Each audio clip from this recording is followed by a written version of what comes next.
Good morning student. आज हम एक नए अध्याय के साथ शुरू करेंगे। बच्चों, आप सभी के घरों में रंग बिरंगे फूलों के पौधे लगे होंगे जो देखने में कितने सुंदर लगते होंगे।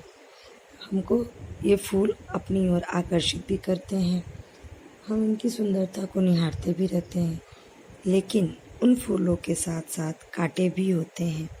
बच्चों, जैसे हम सभी मनुष्य में कुछ गुण होते हैं तो कुछ अवगुण भी होते हैं, उसी प्रकार संसार की प्रत्येक वस्तु के कुछ गुण और अवगुण होते हैं। बच्चों, आज हम एक ही पौधे में लगे फूल और कांटे के गुण और अवगुण से संबंधित कविता पढ़ेंगे। हमारे पाठ का नाम है फूल और कांटा।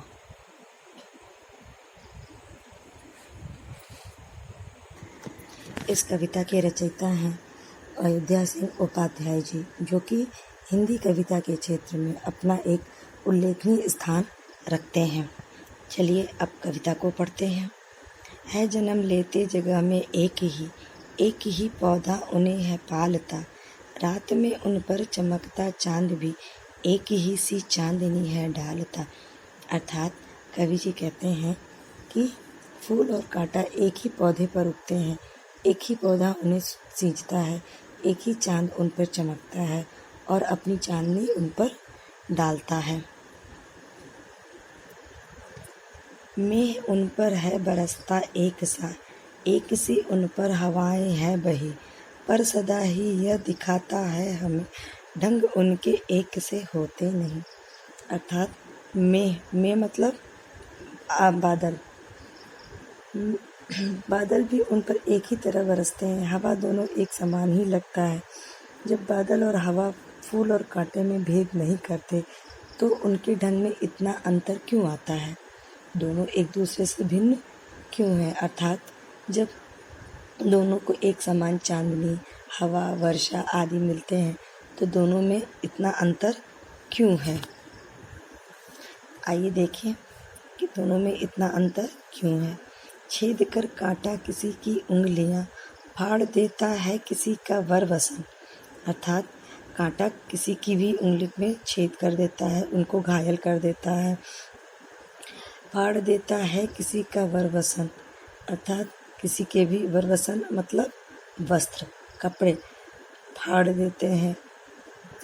प्यार डूबी तितलियों के पर कतर, भौर का है बोध देता श्याम तन। प्यारी प्यारी तितलियों के पंख घायल हो जाते हैं, भौरों के काले बदन भी इनसे छिद जाते हैं। अगला है, अब फूल के बारे में पढ़ते हैं। फूल लेकर तितलियों को गोद में, भौर को अपना अनूठा रस पिला, निज सुगंधों और निराले ढंग से है सदा देता कली जी का खिला। अर्थात कवि जी कहते हैं कि फूल तितलियों को अपनी गोद में लेकर उसे प्यार देता है, भौरों को अपना अनूठा रस देता है। फूल अपने सुगंध से निराले ढंग से सबको खुश कर देता है, जबकि कांटे के साथ ऐसा नहीं है। कांटा सबको घायल कर देता है, सबके कपड़ों को फाड़ देता है और तितलियों के पंखों में भी छेद कर देता है, उन्हें घायल कर देता है।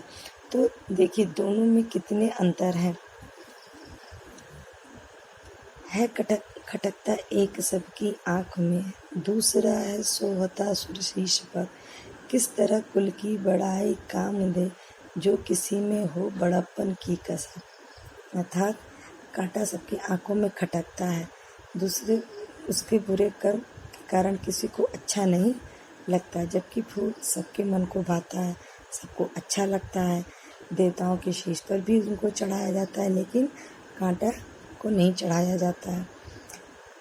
अर्थात किसी का कुल खानदान जब काम देगा, चाहे वह फूल का कुल हो या इंसानों का, जब तक उसके अंदर अच्छाई नहीं होगी, बड़प्पन नहीं होगा, वो किसी को खुश नहीं कर सकता है। अर्थात कवि जी कहना चाहते हैं कि फूल की तरह परोपकारी बने, न कि कांटे की तरह सबको चूहे। कि इस कहानी से हमें यह शिक्षा मिलती है कि हमें सदा अच्छे कर्म करने चाहिए, सब परोपकार करना चाहिए, ना अच्छे कर्म करने के कारण नाम रोशन करेंगे। आशा करते हैं वीडियो अच्छा लगा होगा। धन्यवाद।